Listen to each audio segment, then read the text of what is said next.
Coming up in the morning edition, the Prime Minister has a positive outlook for 2019. The Minister of Environment speaks to the ban on plastics. And the Labor on the Block series continues.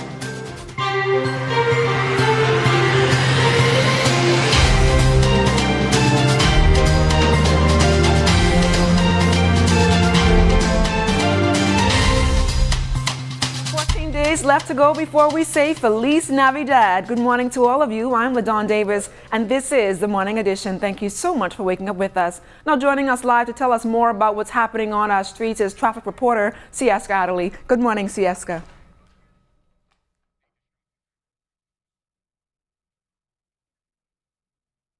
Now on to our top story this morning. The nation's chief doctor, the Most Honorable Hubert Minnis, is confident about his administration's outlook for 2019. In an interview, he noted that despite several challenges, the government spent the first several months after being elected laying the groundwork for economic and social expansion. He added that the government is working to address various national issues. We've spent the first 2 years putting down the foundation of our development moving forward. And therefore, if you view a home under construction, people will say, oh, nothing's happening. I look and I'm seeing nothing happening. The ground is being prepared, the foundation is being prepared. We spent the first 2 years doing that. Now you would see the walls and the roofs, which means that Bahamas is poised to take off. The Prime Minister outlined his government's plan to introduce alternative forms of energy to the Bahamas. He says his administration is addressing the country's over-reliance on fuel. We've placed in the budget $5 million for a solar farm within the Family Island. We're in the process of selecting which Family Island such a solar farm should be developed so we can take them off the grid. The Bahamas cannot continue to build power lines, transmission lines between communities which are 10, 12 miles apart for 3, 4 homes. When we now have the technology, we're blessed with the sun. We have our natural resources, we must use it. Now traffic reporter Sieska Adderley is standing by with traffic cops to tell us more about what's happening on our streets. Good morning again, Sieska.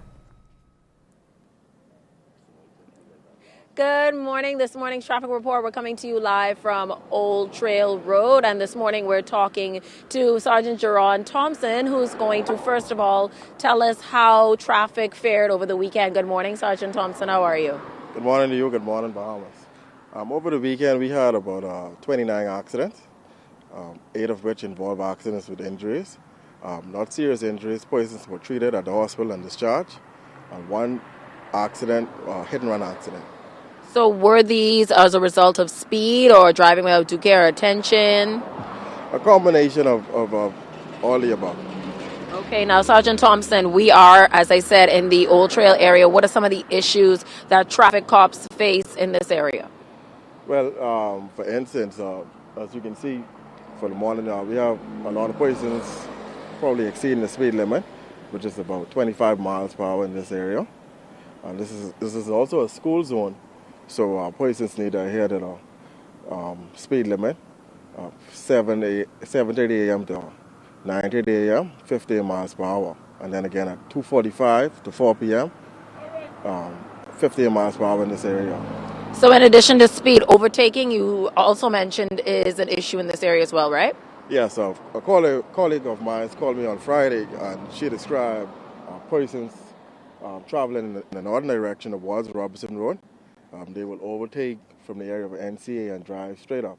So today we look to address those persons. Okay. Thank you so much. That's Sergeant Jerron Thompson, and we're coming to you live from Old Trail Road, where speed and overtaking are issues that they're looking to address. So stay focused, guys, when you hit the road. Back to you in the studio, LaDawn.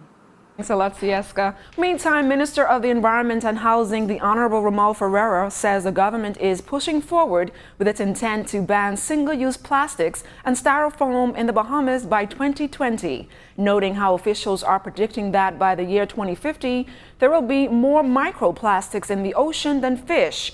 He called that figure quite alarming and outlined why something must be done locally to address this global issue. They found microplastics in the fish that we eat locally. So we are, in fact, eating our plastic. And everything about plastic that makes it useful for the environment, as a matter of fact, makes it detrimental. It's used, let me break that down a little further. Because it's cheap means that it's abundant. You know, you go into a store, they give you lots of it. Because it's strong, that makes it durable. So it lasts sort of like forever in the oceans. It takes a very long time to photodegrade and break down. And of course, because it's lightweight, it floats. So once it hits the water, it's carried by ocean currents, anywhere. Particularly the islands that really border the North Atlantic Ocean, like Abaco, just think Abaco, Eleuthera, Long Island, Cat Island. Any of those islands, you walk along the Atlantic side beach, you will see the extent of sort of plastic pollution is having on the country. The Department of Labor continuing its efforts to put a huge dent in the high unemployment figures in this country. Today, the department held its final employment recruitment drive for the year at the Department of Labor on Rosetta Street. The initiative, dubbed Labor on the Blocks, is seeking to employ qualified Bahamians to fill numerous positions for a proposed development on Ocean Key. Desmond Saunders reports. Early Saturday morning, scores of Bahamian men and women gathered at the Department of Labor on Rosetta Street to fill one of the many positions being offered for the proposed cruise ship, marina, and resort development on Ocean Key. Boyages Bateman Construction, based in Florida, is hoping to employ hundreds of Bahamians for the first phase of the proposed multi-million-dollar project. For 41-year-old foreman Sean Reckley, this news comes at a critical time. Reckley has been out of work for the past several months. It feels great. Actually, I was here earlier. I believe the company was here in March, so it was like a 9-10 month wait. But I got a call to come back down here and to come and be interviewed for the second time. The construction company spent most of the day conducting interviews for key positions. The company is hoping to employ carpenters, plumbers, masons, and landscapers. Successful candidate Gregory Pratt believes his experience as a general construction assistant helped secure his position in the proposed multi-million-dollar development. Passing by, and I looked by the window, saw it by the window on the desk, whatever. I came by this way and I saw it, and someone was talking about it, say, job fair's going on for Saturday, so I just come here. They say for 11, so I just be here for 9. Okay, so Since the Labor on the Blocks initiative began several months ago, some 1,200 Bahamians have been recruited for numerous positions within the public and private sector. Acting Director of Labor is John Pinder. Find that there are a number of Bahamians who have skills, but there's nobody who is aware of those skills. So when the employer is looking for persons, if the guy didn't pick up a newspaper and saw that the job was being advertised, he missed an opportunity. So with the Labor on the Blocks, we already have them in the system now. We register them, we put them in the system. And even if they didn't see the job being advertised in the dailies, and someone comes here for a labor certificate, we're able to check our systems and hold on, we have some Bahamians qualified.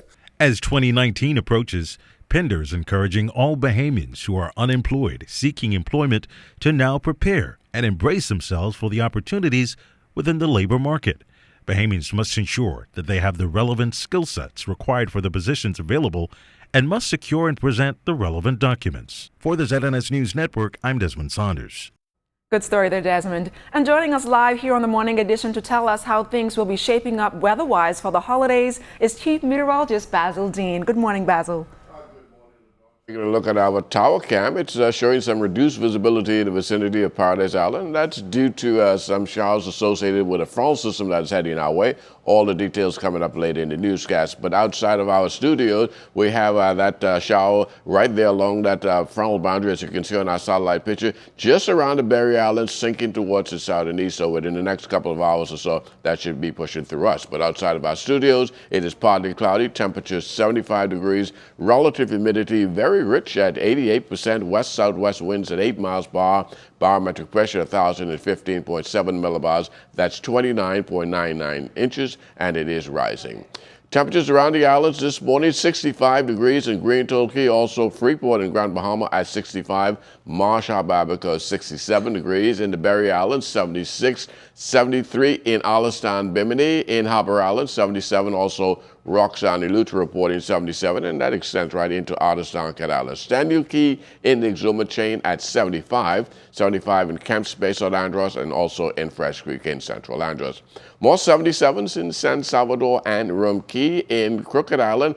Clarencetown, Long Island, 80 degrees. Betsy Bay, Maguana, 79. 79 in Acklands, Ragged Island at 80 degrees. Matchetown, Inagua, and the Turks and Caicos Islands also at 80 degrees.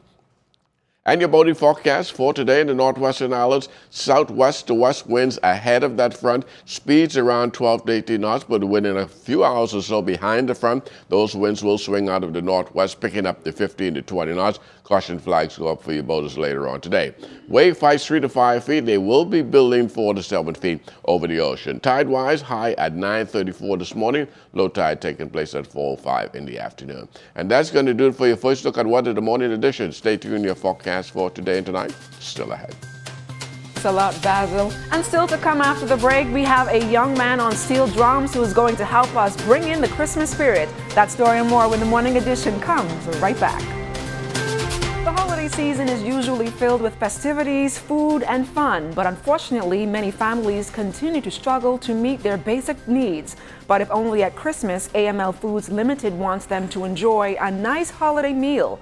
Last month, officials launched the company's third annual Feed 5,000 Families Holiday Give Back by donating $20,000 towards the cause. Marketing coordinator Naomi Grant revealed that $70,000 was raised in the first year, over $80,000 in the second year, but they're hoping to surpass that figure this year by raising $100,000. So far, through this initiative, they've been able to feed over 2,500 families.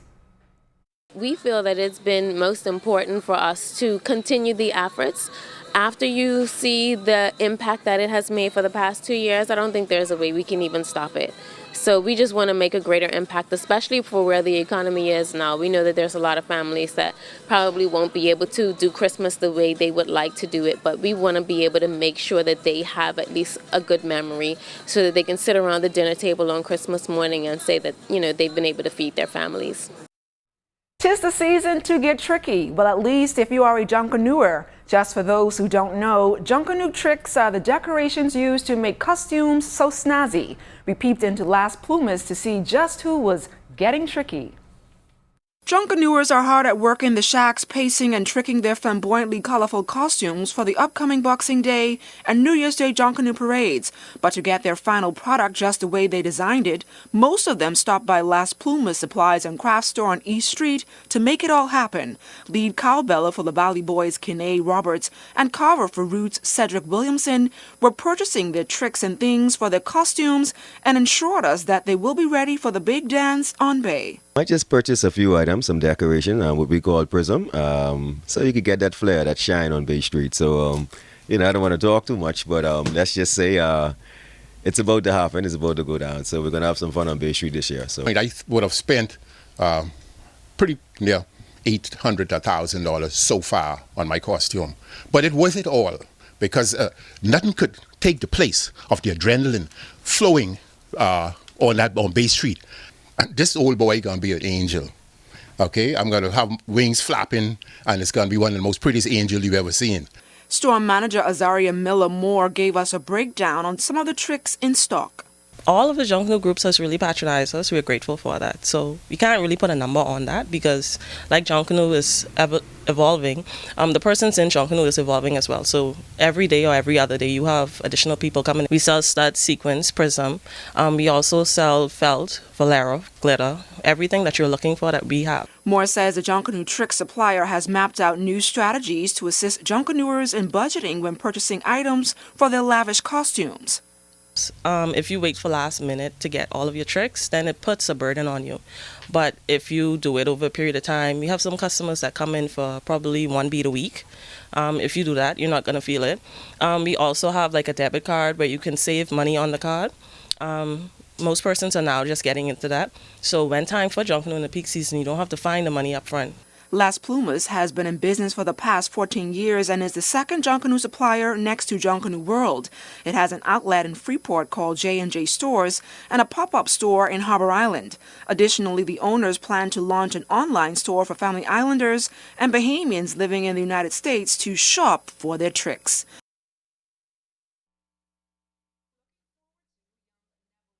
On the steel pans, Neville, welcome to the morning edition. Now, we've been listening to you and you playing your instruments for a very long time now. Talk to me a little bit about, I guess, what are some of the instruments that you use? So I play the steel pan, saxophone, and drums.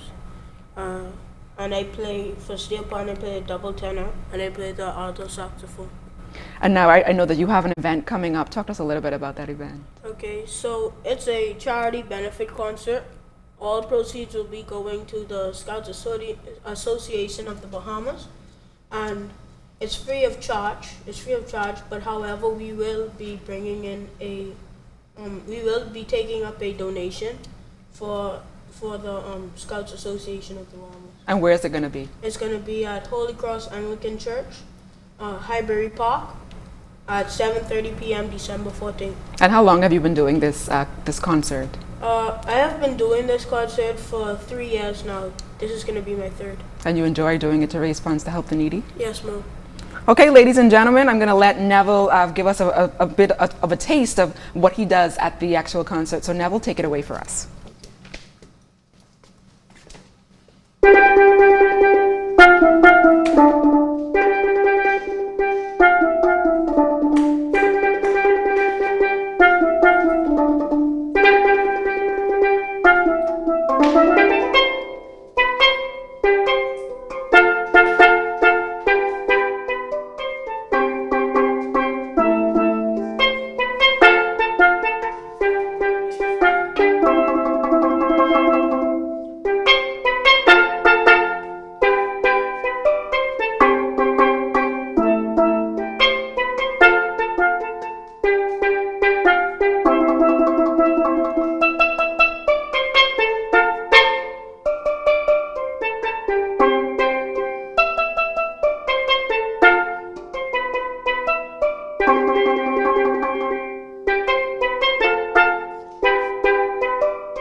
With Neville on those steel pans. I wish I could play an instrument. He's very, very good. So what's coming up in sports? Well, we have a look at the best of the best regatta, and we hear from all the winners. That story and more ahead in sports.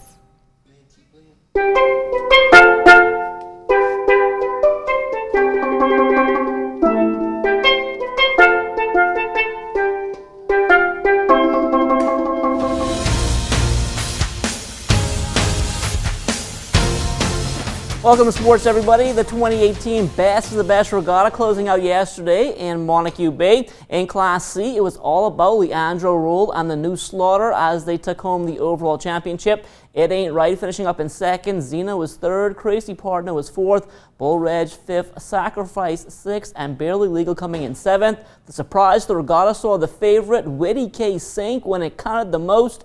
H2O and Lady Eunice also failed to finish. In Class B, Stephen Knowles able to rebound, winning aboard the Susan Chase. Udiva was second, Lonesome Dove third, Cobra fourth, and Lady Sonia rounding out the top five. Stephen in contention in the A class as well with the running tide, but he had to settle for second in this one as his big brother David had the last laugh, winning with the new legend. Third was Ed Sky, Rough Justice fourth, while the New Courageous finished fifth. We caught up with the winning skippers. It's been around for a while, but my Uncle Steve, he did some adjustment in it. He made it a little wider, a little longer on the bottom, so I have a little more power and a little more speed. They have to do a lot of adjustment to the other C class to try to keep up with me right now. We've been sailing well all regatta.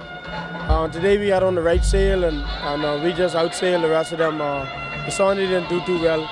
But, you know, that's expected with Susan J. She's always a top boat and always in contention to win. You know, this is the biggest regatta in the Bahamas. You could win all the rest, but if you don't win this, they don't count you as the champion. So I had to take it from my youngest brother. Because he's always telling me I can't beat him. So I just had to do it to him. Two of my brothers today. I just got a bragging rights for a year on them. Giles Etienne successfully defending his Hoosier Open high jump crown in the opening meet of the indoor track and field season for the Indiana University Hoosiers. He passed the first three heights, 6'3.5", 6'5.5", and 6'7", before clearing 6'8 3/4 on his first attempt. Etienne then passed at 6'10 1/4 and 6'11.5 before clearing 7 feet 1/2 inch on his second attempt to win the meet ahead of Kentucky's Raman Minor. Now, Etienne continued on to 7'3 1/4, which would have been a record height for him, but his shoes burst on his second attempt, forcing him to retire for the day. The Bahamian skyscraper won the Hoosier Open a year ago with a leap of 7'3 in his first collegiate meet. Even more encouraging than the victory was the fact that his hamstring, which hampered him for most of last year's indoor and outdoor seasons, felt great and didn't give him any problems. From the NBA, Buddy Hield and the Sacramento Kings playing a doubleheader over the weekend. It was a good start on Friday night. The Kings went into Cleveland, won in blowout fashion over the Cavaliers, 129-110. Buddy finishing up 9 of 17 from the field, 5 of 8 from the three-point line, 2 of 2 at the line, 25 points, 4 rebounds, 2 assists, and 2 blocks in just under 33 minutes on court. On Saturday, Buddy and the Kings traveling to Indiana for the back end of a back-to-back against the Pacers. The Kings coming out on the losing end of this one, 107-97. Buddy 8 of 20 from the field and 4 of 12 from behind the arc. 20 points, 4 boards, playing the same amount of minutes he did the night before at 13 and 12 on the season. Buddy and the Kings playing again tonight in the Windy City against the Chicago Bulls. DeAndre Ayton and the Phoenix Suns also on court over the weekend. Their struggles continue. They suffered a 115-98 loss to the Miami Heat. DeAndre back in the starting lineup after coming off the bench in the previous game.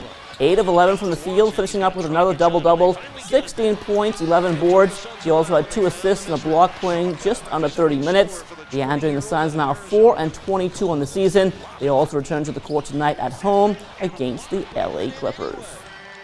Justin Roberts saw his run at the Tallahassee tennis future come to an end in the semifinals. He lost 6-1 and 4 to Maxime Cressy of France, who eventually went on to win the title. Justin now back at Arizona State, training for the upcoming college season. And that is a look at sports in the morning edition. Don't go anywhere. Our final look at weather is still to come.